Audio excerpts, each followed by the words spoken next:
Kelib olib ketaman olsin. Onlayn akalari mana BYD salonga kirdik. Donor akamiz, assalomu alaykum. Assalomu alaykum. Donor aka, yaxshimisiz akajon? Qarang, siz hozirda BYD ga qiziqib kelyapsiz.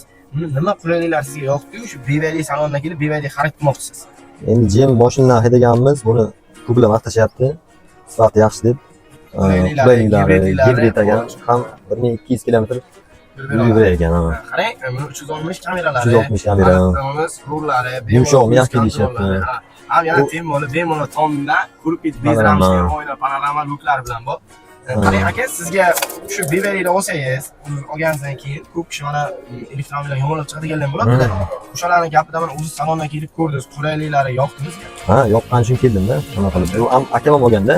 Akam ham olganlar. 2 yil bo'lib olganga. Buni o'zini mana ko'ryapsiz. Plastik kartochkada ochilishlari bo'ladi. Bunda masalan pulni ko'tarib, anaqa qilish yurish shart emas. Telefoningiz o'zidan ham boshqasangiz ham bo'laveradi. Qulayliklar ko'p. BYDni tanlagansiz uchun akajon kattakon rahmat. Ertaga kelib olib ketaman olsin. Обязательно akamiz mana olamiz. Ertaga. Sizlarni ham ishonchlaringizga kirish uchun bemalol salonga bitta kelib qo'ygansiz. Bizga kamera ortida yetkazib bera olmagan bo'lsa, bemalol o'zlaringiz kelib qo'shilasiz. Ijozat keldim.